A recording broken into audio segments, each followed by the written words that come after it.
श्री कृष्ण जी कहते हैं कि संभव की सीमा जानने का केवल एक ही तरीका है, असंभव से भी आगे निकल जाना। कोई भी कार्य असंभव तब तक प्रतीत होता है जब तक उस कार्य को किया ना जाए। किसी भी कार्य की सीमा तभी जान पाएंगे जब उस कार्य को पूरा करते हुए आगे निकल जाए। जितना अध्ययन करते हैं उतना ही हमें अपने ज्ञान का अनुभव होता है। माना जाता है व्यक्ति जीवन भर सीखता रहता है। यह सीखने की प्रक्रिया उसके मृत्यु तक चलती है, इसलिए व्यक्ति को सीखने का प्रति उत्साहित रहना चाहिए और जो भी अनुभव मिले उससे सीखना चाहिए। जितना बड़ा संघर्ष होगा जीत उतनी ही शानदार होगी। संघर्ष जितना बड़ा होता है जीत उससे भी शानदार होती है। कड़ा संघर्ष करके ही शानदार जीत प्राप्त की जा सकती है और यह शानदार जीत को दुनिया देखती है जो मिसाल कायम कर देती है। देख वह सपने और उनमें आग लगा, तू पकड़ उन शोलों को अपने सूरज में मिला दे। तू सपने ऐसे देखने चाहिए जो क्रांतिकारी हो। क्रांतिकारी से आज से उससे हैं जो समाज में मिसाल कायम करें। उन सभी शोला के रूप में कठिनाइयों को मिलाकर अपने भाग्य और सफलता के रूप में सूरज को चमकाना चाहिए। एक समय में एक काम करो और ऐसा करते समय अपनी पूरी आत्मा उसमें डाल दो और बाकी सब कुछ भूल जाओ। कोई भी कार्य करते समय उसके प्रति लगन और पूरी निष्ठा के साथ जुड़ना पड़ता है, तभी उसकी सफलता प्राप्त होती है। ऐसा करते समय किसी अन्य कार्य की ओर ध्यान नहीं देना चाहिए, अन्यथा ध्यान बढ़ने के कारण लक्ष्य प्राप्ति से व्यक्ति चूक जाता है।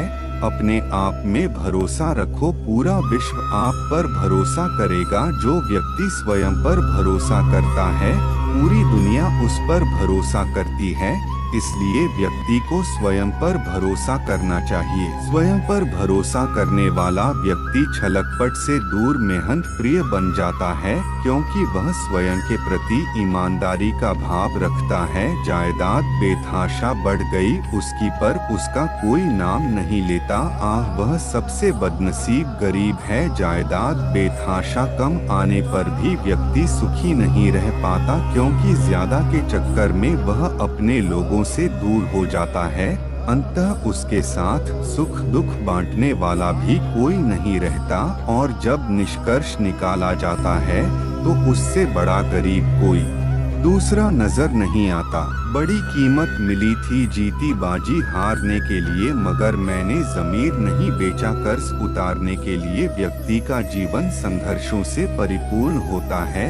इस जीवन में सुख दुख हार जीत आदि लगी रहती है, किंतु व्यक्ति को आत्मसम्मान के लिए कभी भी समझौता नहीं करना चाहिए। जल अपच की दवा है। जल चैतन्य निर्माण करता है। यदि उसे भोजन पच जाने के बाद पीते हैं, पानी को भोजन के बाद तुरंत पीना विष के समान है। प्रकृति व्यक्ति को सब कुछ देती है। जल जीवन है ऐसा सब मानते हैं और मानना भी चाहिए। जिस प्रकार जल को हम ग्रहण करते हैं उसी प्रकार का विचार हमारे मस्तिष्क में जन्म लेता है। हमारा मस्तिष्क, हमारी इंद्रियां, यह सब हमारे प्रकृति और हमारे द्वारा किए गए कार्यों पर निर्भर करती है कि वह किस प्रकार के कार्य की ओर अग्रसर हो। हमारा शरीर में 75% भाग जल है। यह हमारे लिए चैतन्य का निर्माण करती है। इसलिए हमें संयमित रूप से जल को दवा के रूप में प्रयोग करना चाहिए। अतः यह विष के समान बनने में भी अधिक देरी नहीं लगाती। जिस प्रकार भोजन के तुरंत बाद जल ग्रहण करने से वह विष का कार्य करती है। बेढंगे काम करने वाले को ना समाज में सुख मिलता है, ना ही जंगल में समाज में मनुष्यों का साथ उसे दुखी करता है, जबकि जंगल में अकेलापन दुखी करता है। बेढंगे और गैर जिम्मेदार लोगों से कोई दुनिया सुखी नहीं रह सकती और स्वयं वह भी सुखी नहीं रह सकता। ऐसे व्यक्ति से समाज सदैव दुखी रहता है। और वह स्वयं भी दुखी का पात्र बनता है। समाज में रहते हुए उसे दुख मिलता है और एकांत में भी आत्म व्यक्ति को मिलनसार और समाज के अनुरूप कार्य करना चाहिए, जिससे समाज को सुख मिले और स्वयं को भी सुख मिले। कौवा और कोयल दोनों एक समान रंग के होते हैं, परंतु अंतर वाणी का होता है।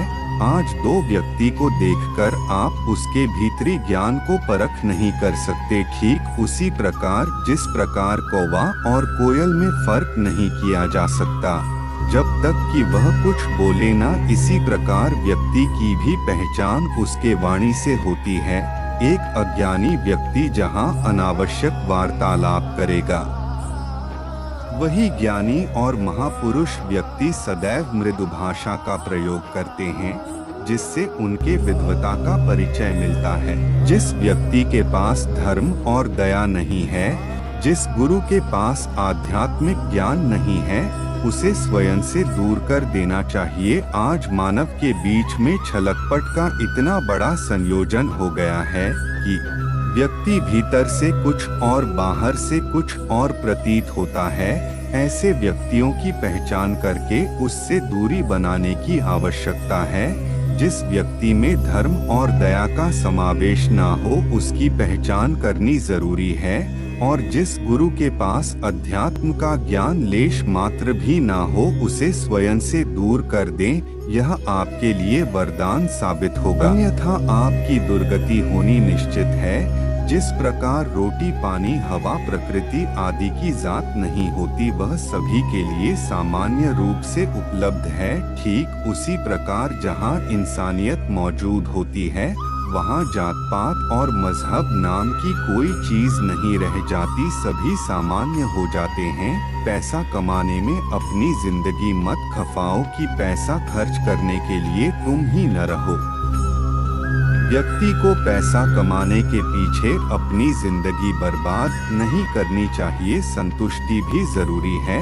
आवश्यकता के अनुसार धन कमाना निश्चित रूप से जरूरी और आवश्यक है, किंतु यह आवश्यक नहीं कि अधिक पैसा कमाने के दौड़ में आप अपनी जिंदगी का उद्देश्य भूल जाएं। हमेशा एक बात याद रखनी चाहिए, अधिक पैसा कमाने वाले अपने धन का उपयोग नहीं कर पाते हैं। एक दिन सोने ने लोहे से कहा, हम दोनों ही लोहे की हथौड़ी से पीटते हैं, लेकिन तुम इतना चिल्लाते क्यों हो लोहा? जब कोई अपना ही अपने को मारता है तो दर्द ज्यादा होता है। संगत में अगर शुद्ध विचार और पंगत में शुद्ध आहार ना हो तो छोड़ देने में बुद्धिमानी है। जब कोई पूरी तन्मयता से किसी कार्य को करता है तो उसे हार का मुंह नहीं देखना पड़ता। जीवन हर पल संघर्ष का नाम है। अगर आप सच्चे खिलाड़ी हैं और जीतने का पूरा दमखम रखते हैं तो कोई आपको हरा नहीं सकता। आपकी हैसियत से ज्यादा ईश्वर तभी देता है जब आप उसके कार्यों में सहायता करते हैं।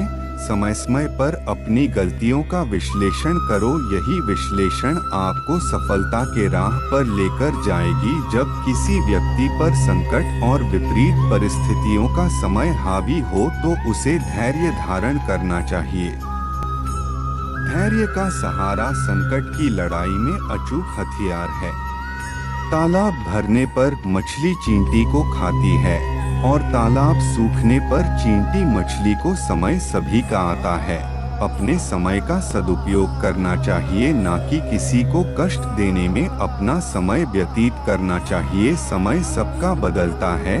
अपने समय में दूसरों को कष्ट नहीं पहुंचाना चाहिए। जरूरतमंदों और दूसरे लोगों की सेवा करके जो खुशी प्राप्त होती है, वह खुशी कहीं और नहीं मिल सकती। जो व्यक्ति अपने स्वार्थ सिद्धि के लिए आपसे जुड़ा हो, समय पड़ने पर बदल जाता है। ऐसे व्यक्तियों से सदैव सावधान रहना चाहिए, क्योंकि ऐसे व्यक्ति बड़े ही घातक होते हैं।